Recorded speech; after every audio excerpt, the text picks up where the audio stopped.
Chief Markle. We're going to upload all of these again tonight. I'm trying to make my dinner, and I normally post good Christian videos at night. You say, we're going to get him for slandering us. I didn't slander. Let me ask you this, Chief. It's sad when I have friends of mine that say, don't tell this one, John.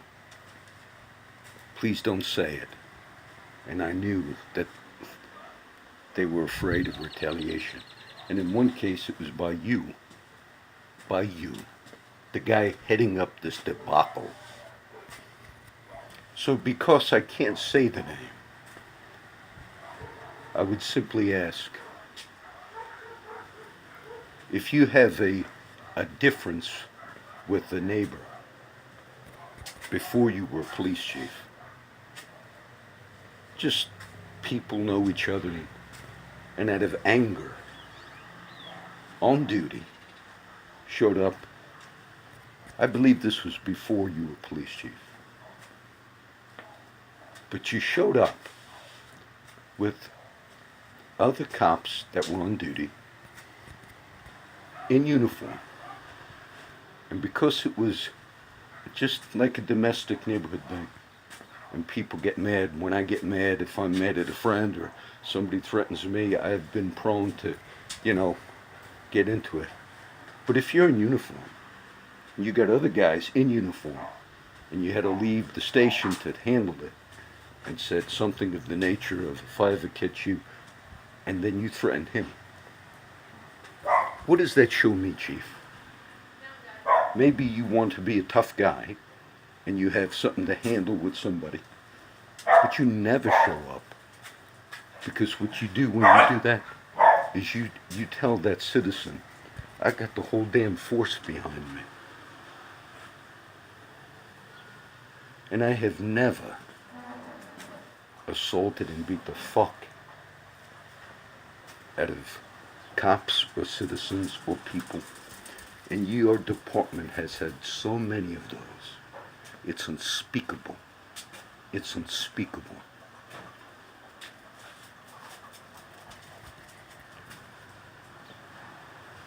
And then you have the goal to threaten a citizen. So we'll post all these. And then when I see the media, and you on the Lago show, which I've not heard you in the last few months, or some type of thing, and what a good job and all, and I say, you're playing a game for the community. When you have such a track record that even your own internal affairs would indicate that, yeah, there's all types of criminals, felons, and you want to hold on to a position, how do people normally deal with it? They want to cover that up. And so we'll post that. This is just my question to you. And don't show up at my house, Chief,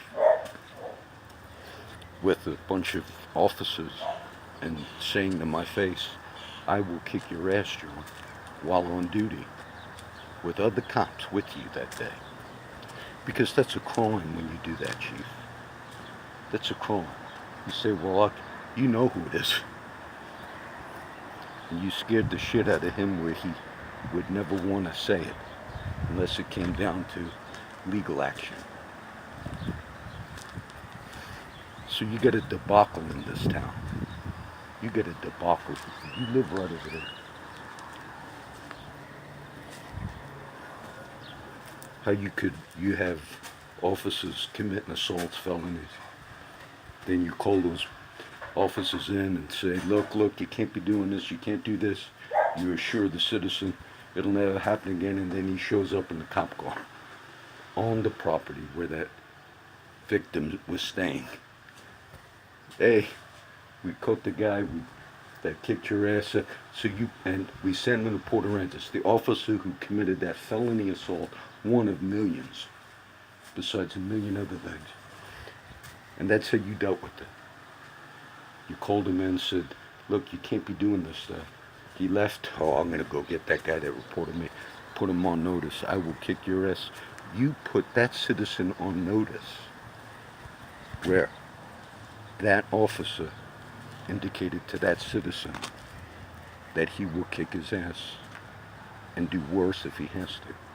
Because after it was reported and the way you guys dealt with it in-house, whether you were the chief at that time, I don't believe so. You tried to say, look, you can't do, and then he shows up. So what that told me is the department is out of control.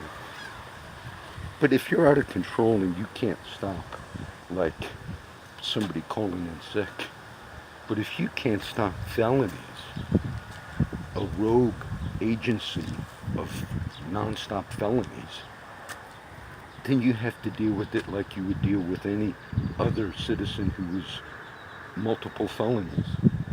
But the department does not deal with it that way. They deal with it by either intimidating the victim to the point where he knows, they've got a whole department against me if they want, and call their friend on the radio, hey, go pull this guy over on the road, or run you over, kick this one's ass. That's how you run that. It's an amazing thing to me. So I would just ask, Chief, how could I even expect any better of the people that supposedly you're supervising when you yourself have done the same thing? When you had a personal thing, you showed up and made a threat to a citizen with other cops with you that day. The threat was you do such and such again, which wasn't a big thing, that you would personally beat the shit out of him. You know who it is. You know exactly who it is. You get a different when you're in charge, and then you do something like that. That citizen might not be afraid of getting into it one-on-one, but you just said, shit, this guy's got this whole crew that he can call any moment, get on the radio.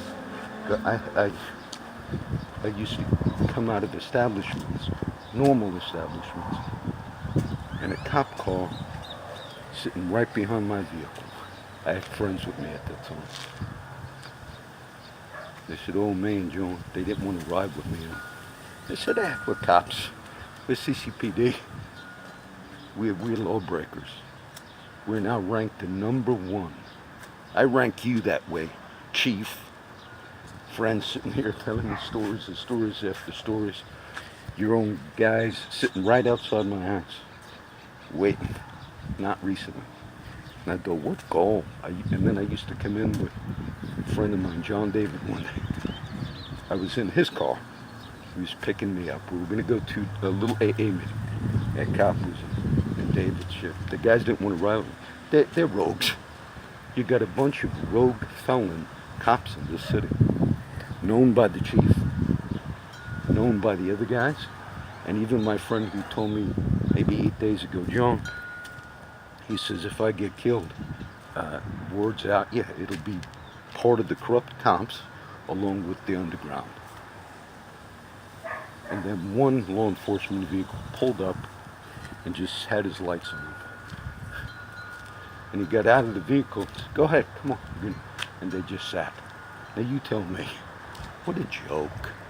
And it's not a joke just like a little, you made it. It's a joke where you're dealing with absolute corruption and criminality.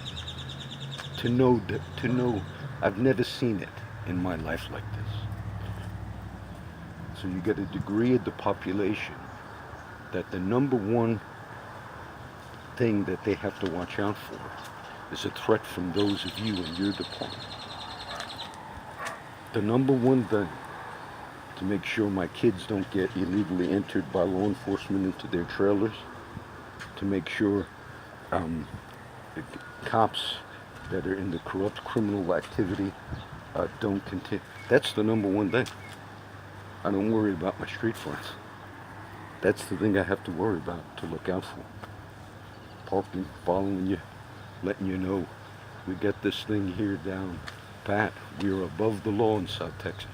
That is the exact image, and you have projected it, but you have not projected it to the community. But your internal affairs guy knew that. Your own internal affairs guy knew that there was an unstoppable element of absolute out-and-out criminals on the CCPD that were unstoppable and are still there. So, that earns the ranking, Chief.